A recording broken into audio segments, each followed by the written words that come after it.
जय जगन्नाथ पिलाने plus two board exam आम आज ये वीडियो रे एजुकेशन शिक्षार VST 2 सेट को प्रैक्टिस करिया। दयाकोरी समस्ते वीडियो को आरंभ शेष पर्यटन देखिए कारण ये VST पेपर गुरा आपण बहुत इंपोर्टेंट रही एग्जाम रे एथरू बहुत क्वेश्चन आप देखा पाइबे। तो समय डेरी न करी चलतु स्टार्ट करदे। देख प्रथम क विभाग ग्रुप ए रे आम देखा 20टा MCQ देखिए 1 मार्किया प्रश्न।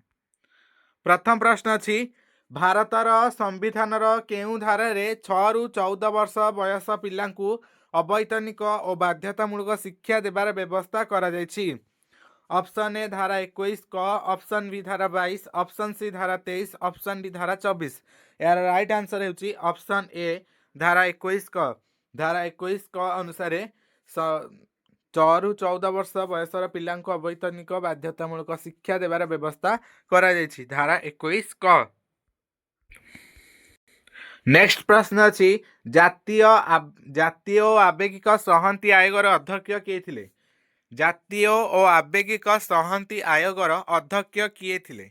Option A Sampurnanand, option B DS Kothari, option C Shivprakash, option D Radhakrishnan. यार राइट आंसर होची ऑप्शन ए संपूर्णानंद। जातीय और आवेगिक सहमति आयोगर अध्यक्ष संपूर्णानंद थिले। जातीय और आवेगिक सहमति आयोगर अध्यक्ष संपूर्णानंद थिले। नेक्स्ट प्रश्न अछि कलापट्टा अभियान केउं विषय सह संपर्कित? कलापट्टा अभियान केउं विषय सह संपर्कित? ऑप्शन ए परिवेश शिक्षा, ऑप्शन बी प्राथमिक शिक्षार सार्वजनिकरण, ऑप्शन सी प्रौढ़ शिक्षा, ऑप्शन डी मूल्यबोध शिक्षा। यार राइट आंसर होची ऑप्शन बी प्राथमिक शिक्षार सार्वजनिकरण। कलापट्टा अभियान प्राथमिक शिक्षार सार्वजनिकरण सहित संबंधित। कलापट्टा अभियान प्राथमिक शिक्षार सार्वजनिकरण सह संपर्कित। नेक्स्ट प्रश्न देखिया। नेक्स्ट प्रश्न अछि शिक्षा अधिकार आईन केबेठारु कार्यकारी हैला? शिक्षा अधिकार आईन केबेठारु कार्यकारी हैला? ऑप्शन ए जनवरी 2009 मसिया, ऑप्शन बी जनवरी 2010 मसिया, ऑप्शन सी अप्रैल 2009 मसिया, ऑप्शन डी अप्रैल 2010 मसिया। शिक्षा अधिकार आईन पिलाने राइट आंसर होची अप्रैल 2010 मसिया। शिक्षा अधिकार आईन अप्रैल 2010 मसिया रे कार्यक्रम हैला बा कार्यकारी हैला। शिक्षा अधिकार आईन अप्रैल 2010 रे कार्यकारी हैला। नेक्स्ट ई नंबर प्रश्न अछि शिक्षा रे 1986 मसिया काहे गुरुत्वपूर्ण? शिक्षा रे 1986 मसिया काहे गुरुत्वपूर्ण? ऑप्शन ए जातीय शिक्षा नीति, ऑप्शन बी भारतीय शिक्षा आयोग, ऑप्शन सी वृत्तिगत शिक्षा, ऑप्शन डी कलापट्टा अभियान। यार राइट आंसर होची जातीय शिक्षा नीति। जातीय शिक्षा नीति 1906 शिक्षा रे 1986 मसिया पाई गुरुत्वपूर्ण अटे। जातीय शिक्षा नीति शिक्षा रे 1986 मसिया पाई गुरुत्वपूर्ण अटे। जदि जातीय शिक्षा नीति केबे गृहीत होतिला तो राइट आंसर हम 1986 मसिया रे। 1986 मसिया रे जातीय शिक्षा नीति गृहीत होइतिला। नेक्स्ट प्रश्न अछि केउंटी केंद्रीय प्रवणतार सबुठारु स्थिर निर्णायक? केउंटी केंद्रीय प्रवणतार सबुठारु स्थिर निर्णायक? ऑप्शन ए माध्य, ऑप्शन बी मध्यमा, ऑप्शन सी गरिष्ठक, ऑप्शन डी उपरोक्त केउंटी नुहे। केंद्रीय प्रवणतार सबुठारु स्थिर निर्णायक हेउची ऑप्शन ए माध्य। माध्य हेउची केंद्रीय प्रवणतार सबुठारु स्थिर निर्णायक। नेक्स्ट प्रश्न देखिया। गरिष्ठक निर्णय करियार सूत्र कौन? गरिष्ठक निर्णय करियार सूत्र कौन? एटा पिला डायरेक्ट कहउछि। यार राइट आंसर होछि 3 इंटू मध्यमा 3 इंटू मध्यमा 3 गुणन मध्यमा माइनस 2 गुणन माध्यमान। 3 गुणन मध्यमा माइनस 2 गुणन माध्यमान। एटा मन रखिबो गरिष्ठक निर्णय करियार सूत्र 3 गुणन मध्यमा माइनस 2 गुणन माध्यमान। नेक्स्ट प्रश्न अछि थर्नडाइक काहा ऊपर परीक्षा करथिले? थर्नडाइक काहा ऊपर परीक्षा करथिले? ऑप्शन ए मूषा, ऑप्शन बी कुकुरा, ऑप्शन सी बिलेई, ऑप्शन डी सिपाजी। यार राइट आंसर होची ऑप्शन सी बिलेई। थर्नडाइक EL थर्नडाइक बिलेई को नहीं परीक्षा करथिले। थर्नडाइक बिलेई को नहीं परीक्षा करथिले। आई नंबर प्रश्न अछि पावलव काहा ऊपर परीक्षण करथिले? पावलव काहा ऊपर परीक्षण करथिले? ऑप्शन ए कुकुरा, ऑप्शन बी मूषा, ऑप्शन सी बिलेई, ऑप्शन डी शिवबाजी। पावलव तमे जानथिबो पावलव कुकुरा ऊपर परीक्षण करथिले। कुकुरार लाळ को नहीं परीक्षण करथिले। पावलव काहा ऊपर परीक्षण करथिले? कुकुरा ऊपर परीक्षण करथिले। नेक्स्ट जे नंबर प्रश्न अच्छी अवैतनिक बाध्यतामूलक प्राथमिक शिक्षा 7 वर्ष बयस 14 वर्ष पर्यंत किए कहते अवैतनिक बाध्यतामूलक शिक्षा 7 वर्ष 14 वर्ष पर्यंत किए कहते यार राइट आंसर कहीदे पिलाने गांधीजी गांधीजी एक कहते नेक्स्ट समन्वय शिक्षार प्रवर्तक किए अटंती समन्वय शिक्षार प्रवर्तक किए अटंती option A Gandhiji option D Shri Aurobindo option C Rousseau option D Gopabandhu समन्वय शिक्षार प्रवर्तक होउछंती गांधीजी समन्वय शिक्षार प्रवर्तक होउछंती गांधीजी एल नंबर प्रश्न अच्छी पर्यवेक्षण शिक्षण किए प्रवर्तक अटंती पर्यवेक्षण शिक्षण प्रवर्तक किए अटंती option A Bandura option D Skinner option C EL Thorndike option D Pavlov पर्यवेक्षण शिक्षण प्रवर्तक होउछंती बादुरा पर्यवेक्षण शिक्षण प्रवर्तक बादुरा नेक्स्ट अनुबंधित अनुक्रिया तत्वर प्रवर्तक किए अटंती अनुबंधित अनुक्रिया तत्वर प्रवर्तक किए अटंती option A Pavlov option B Skinner option C Bandura option D Kohler अनुबंधित अनुक्रिया तत्वर प्रवर्तक हेउछंती पावलव पावलव काहाकु नहीं परीक्षा करथिले कुकुर को तेणु क्वेश्चन जदि आसिला अनुबंधित अनुक्रिया तत्वर प्रवर्तक किए से हेउछंती पावलव नेक्स्ट प्रश्न देखिया गोटे देशर जातीय संकेत तार केउ निमित्त गुरुत्वपूर्ण गोटे देशर जातीय संकेत तार केउ निमित्त गुरुत्वपूर्ण ऑप्शन ए जातीय सहमति ऑप्शन बी आंतर्जातिक सद्भावना ऑप्शन सी विश्व भातृत्व ऑप्शन डी मिलित जातिसंघ यार राइट आंसर होचे ऑप्शन ए जातीय सहमति गोटे देशर जातीय संकेत तार जातीय सहमति पई गुरुत्वपूर्ण अटे ओ नंबर प्रश्न अच्छी प्रत्येक वर्ष केउं तारीख रे विश्व परिवेश दिवस पालन होता है प्रत्येक वर्ष केउं तारीख रे विश्व परिवेश दिवस पालन होता है ऑप्शन ए जून 5 ऑप्शन बी जून 6 ऑप्शन सी जुलाई 5 ऑप्शन डी अगस्त 5 प्रत्येक वर्ष प्लान मन रखि था जून मास 5 तारीख को विश्व परिवेश दिवस रूपे पालन कराए प्रत्येक वर्ष जून मास 5 तारीख को विश्व परिवेश दिवस रूपे पालन कराए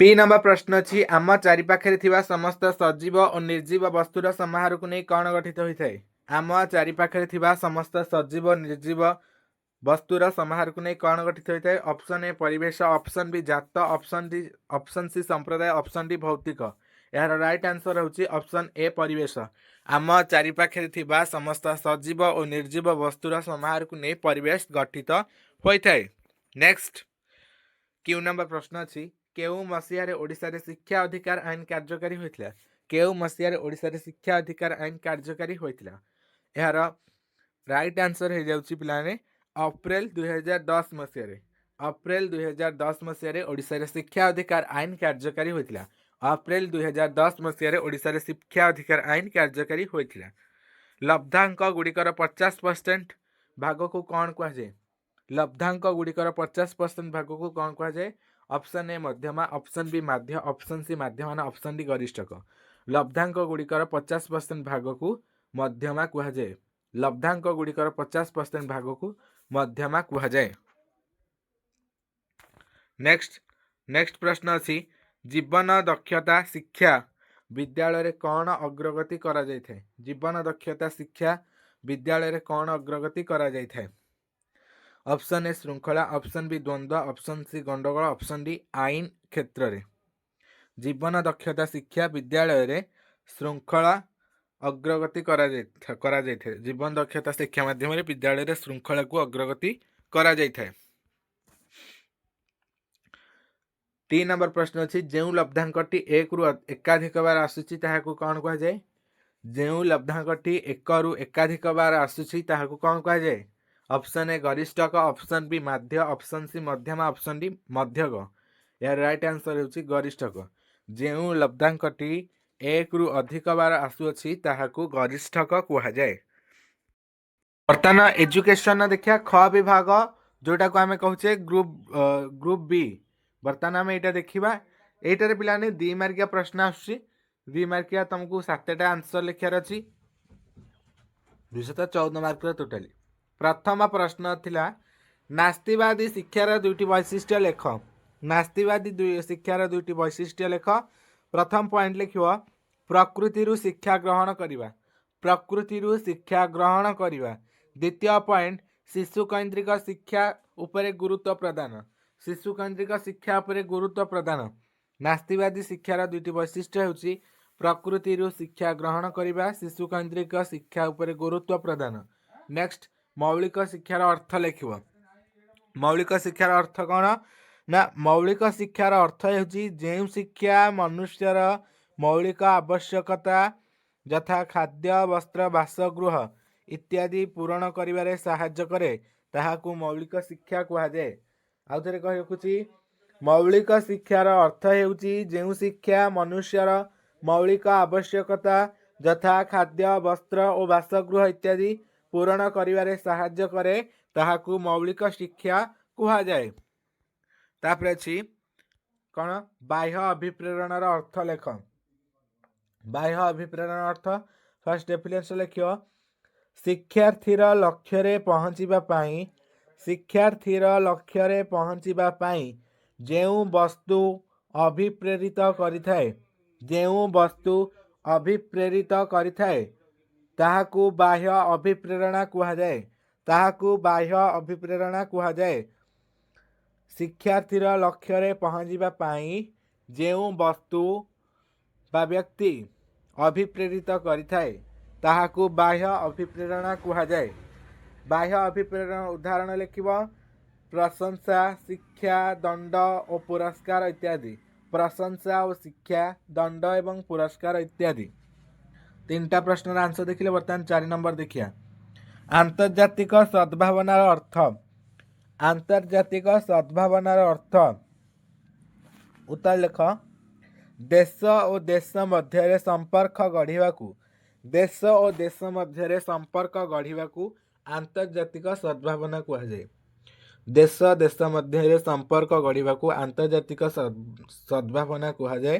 अर्थात वसुधैव कुटुंबकम सारा पृथ्वी आम घर अर्थात वसुधैव कुटुंबकम सारा पृथ्वी आमर घर आंतर्जातिक सद्भावनार उद्देश्य बा लक्ष्य। तापरे 5 नंबर प्रश्न को देखिया मूल्यबोध शिक्षार अर्थ। मूल्यबोध शिक्षार अर्थ जहा मनुष्य पाई ग्रहणीय और प्रयोजनीय ताहा मूल्यबोध शिक्षा अटे। उत्तर लेख जहा मनुष्य पाई ग्रहणीय और प्रयोजनीय ताहा मूल्यबोध शिक्षा अटे। जहा मनुष्य पाई ग्रहणीय और प्रयोजनीय ताहा मूल्यबोध शिक्षा अटे। 6 नंबर प्रश्न अछि जीवन दक्षता शिक्षा शिक्षा कहले कौन बुझ। जीवन दक्षता शिक्षा हेउची एक शिक्षण शक्ति बा सामर्थ्य। जीवन दक्षता शिक्षा हेउची एक शिक्षण शक्ति बा सामर्थ्य जहा आमको गोटे कार्य को फलप्रद उपाय निर्वाह करने को साहाय्य करथाए। जहा आमको गोटे कार्य फलप्रद उपाय निर्वाह करने को साहाय्य करथाए। तापरे 7 नंबर प्रश्न देखिया शिक्षणर गोटे संज्ञा लिख। शिक्षणर गोटे संज्ञा लिख। शिक्षणर संज्ञा लिख क्रो एवं क्रोंक मतरे अभ्यास ज्ञान और मनोवृत्ति प्रभृति समारोह को शिक्षण कहुए। क्रो एवं क्रोंक मतरे अभ्यास ज्ञान और मनोवृत्ति प्रभृति समारोह को शिक्षण कहुए। एच प्रश्न अछि अपचयर अर्थ लेख। शिक्षार्थी जेतेबेले प्राथमिक शिक्षा परिसमाप्ति पूर्व विद्यालय छाड़ी पलाई जाए ताहाको अपचय कहुए। शिक्षार्थी जेतेबेले प्राथमिक शिक्षा परिसमाप्ति पूर्व विद्यालय छाड़ी पलाई जाए ताहाको अपचय कहुए। फलाफल नियम क्या कहुए लेख जेउ शिक्षण अनुभूति सुख बा संतोष प्रदान करे जेउ शिक्षण अनुभूति सुख बा संतोष प्रदान करे ताहा चिरस्थायी अटे। ताहा चिरस्थायी अटे एवं जहा दुख बा असंतोष प्रदान करे जहा दुख बा असंतोष प्रदान करे ताहा क्षणस्थायी अटे। यह ही शिक्षणर फलाफल नियम अटे। यह ही शिक्षणर फलाफल नियम अटे। जेउ शिक्षण अनुभूति सुख बा संतोष प्रदान करे ताहा चिरस्थायी अटे एवं जहा दुख बा असंतोष प्रदान करे ताहा क्षणस्थायी अटे। यह ही शिक्षणर फलाफल नियम अटे। तापर लास्ट जे नंबर प्रश्न अछि अभिप्रेरणार अर्थ। अभिप्रेरणार अर्थ अभिप्रेरणा हेउची एक मनस्तात्विक एवं शारीरिक अवस्था। अभिप्रेरणा हेउची एक मनस्तात्विक एवं शारीरिक अवस्था जहाँकि जनकर आवश्यकता इच्छा को संतुष्ट करिया निमंते जहाँकि जनकर आवश्यकता इच्छा को संतुष्ट करिया निमंते उद्यम को प्रसारित करिथाए उद्यम को प्रसारित करिथाए। बर्तमान आम 3 नंबर प्रश्न आंसर देखिया। 3 नंबर प्रश्न सेमती एक्जाक्ट तुमको 7टार आंसर देवार अच्छी। प्रथम प्रश्न अच्छी नास्तिवादी शिक्षार 4टी वैशिष्ट्य लेख लेख नास्तिवादी शिक्षार 4टी वैशिष्ट्य। प्रथम वैशिष्ट्य प्रकृति शिक्षा ग्रहण करने। प्रथम वैशिष्ट्य प्रकृति शिक्षा ग्रहण करने शिक्षक शिशु को स्वाधीनता प्रदान करने। द्वितीय पॉइंट शिशु को स्वाधीनता प्रदान करने। तृतीय पॉइंट पुस्तकगत विद्या उपरे गुरुत्व प्रदान करा नहीं। पुस्तकगत विद्या उपरे गुरुत्व प्रदान करा नहीं। चतुर्थ पॉइंट शिक्षार्थी केन्द्रिक शिक्षा उपरे गुरुत्व प्रदान। शिक्षार्थी केन्द्रिक शिक्षा उपरे गुरुत्व प्रदान। बी प्रश्न अच्छी मूल्यबोध शिक्षार 4टी लक्ष्य लेख। प्रथम लक्ष्य निजर मानविकता वृद्धि करने। निजर मानविकता वृद्धि करने। द्वितीय लक्ष्य सामाजिक प्राणी भाव बंचार प्रयास करिया। सामाजिक प्राणी भाव बंचार प्रयास करिया। तृतीय लक्ष्य धार्मिक चिंताधारा प्रवेश करिया। धार्मिक चिंताधारा प्रवेश करिया। चतुर्थ लक्ष्य निजर परंपरा को बजाय रखिबा। निजर परंपरा को बजाय रखिबा। सी प्रश्न अछि परिवेश शिक्षार 4टी लक्ष्य। परिवेश शिक्षार 4टी लक्ष्य होछि प्रथम लक्ष्य परिवेश संपर्क में शिक्षार्थी को ज्ञान प्रदान करने। परिवेश संपर्क में शिक्षार्थी को ज्ञान प्रदान करने। पारिपार्श्विक भारसाम्यर अवक्षय। पारिपार्श्विक भारसाम्यर अवक्षय एवं तार कारण संपर्क में बुझा। एवं तार कारण संपर्क में बुझा। तृतीय लक्ष्य परिवेश जनित समस्यार समाधान उपाय निर्धारण करने। परिवेश जनित समस्यार समाधान उपाय निर्धारण करने। चतुर्थ लक्ष्य परिवेश सुरक्षा पाई निजर दायित्वबोध संपर्क में सचेतन करने। परिवेश सुरक्षा पाई निजर दायित्वबोध संपर्क में सचेतन करने। नेक्स्ट डी नंबर प्रश्न अच्छी शिक्षण प्रक्रियार 4टी वैशिष्ट्य। शिक्षण प्रक्रियार 4टी वैशिष्ट्य। शिक्षण ही सक्रिय। शिक्षण ही सक्रिय। शिक्षण ही निरवच्छिन्न प्रक्रिया। शिक्षण ही निरवच्छिन्न प्रक्रिया। शिक्षण ही समयोजन। शिक्षण ही समयोजन। शिक्षण एक प्रगतिशील योजना प्रक्रिया। शिक्षण ही प्रगतिशील योजना प्रक्रिया। शिक्षण ही आचरणगत परिवर्तन। नेक्स्ट ई नंबर प्रश्न अच्छी अभिप्रेरणार 4टी प्रकृति लेख। अभिप्रेरणार 4टी प्रकृति। अभिप्रेरणा हेउची व्यक्तिर एक मनस्तात्विक तथा शारीरिक अवस्था। अभिप्रेरणा हेउची व्यक्तिर एक मनस्तात्विक तथा शारीरिक अवस्था जहाँकि तार इच्छा और आवश्यकता पूरण पाई जहाँकि तार इच्छा आवश्यकता पूरण पाई उद्यमर संप्रसारण घटाई थे। उद्यमर संप्रसारण घटाई थे। व्यक्तिर अभिप्रेरणा सदा सर्वदा उद्देश्यमूलक अटे। व्यक्तिर अभिप्रेरणा सदा सर्वदा उद्देश्यमूलक अटे। अभिप्रेरणा सर्वदा शिक्षणर विकास रे सहायक होता है। अभिप्रेरणा सर्वदा शिक्षणर विकास रे सहायक होता है। तापरे एफ प्रश्न अछि बाह्य अभिप्रेरणा कहा कुआ जाए। बाह्य अभिप्रेरणा कहा कुआ जाए जदि व्यक्ति बा प्राणी को अभिप्रेरणा कौनसी बाह्य पदार्थ बा वस्तु प्राप्त निमंते सृष्टि होता है। जदि व्यक्ति बा प्राणी को अभिप्रेरणा कौनसी बाह्य पदार्थ बा वस्तु प्राप्त निमंते सृष्टि होता है ताहले यह बाह्य अभिप्रेरणा पदवाच्य अटे। ताहले यहाकू बाह्य अभिप्रेरणा कहा जाए। उदाहरण स्वरूप जदि जड़े छात्र पुरस्कार प्राप्तिर आशा बा दंड उपरे पढ़ापढ़ी करी परीक्षा सफल हेबा तथा प्रमाणपत्र पाइबा पाई अभिप्रेरित होता है ताहाकू बाह्य अभिप्रेरणा कहा जाए। नेक्स्ट लास्ट प्रश्न अछि परिसंख्यानर स्वरूप। परिसंख्यानर स्वरूप हेउछि तथ्य समूहर समष्टि। तथ्य समूहर समष्टि बहुविध कारण सांख्यिक परिप्रकाश। सांख्यिक परिप्रकाश ये आम टोटाली सब 2 मार्किया 3 मार्किया आंसर डिस्कसन करदेले। बर्तमान लंग क्वेश्चन देख पिलाने लंग क्वेश्चन मैं अलरेडी तुमको सिलेक्शन प्रोवाइड करी एगुड़िक देख मौलिक शिक्षार वैशिष्ट्य दिया एगुड़ा तुम प्राक्ट कर सेगुड़िक एथुरु दुईटा लिखियो तापरे ए लास्ट नंबर जोटा आसे तुम मध्यमा माध्यमान निर्णय कर एथुरु गोटे अटेंड करियो एटा अटेंड करियो सेथुरु पूर्वरु ऊपर दुईटा अटेंड करियो टोटाल 3टा अटेंड कल सब किसी आम डिस्कसन करदे भिडियो को एट एंड कर आगू पुणी आउ गोटे VST पेपर आनिबा एगुड़िक निहाती तुम प्रैक्टिस करके जाओ।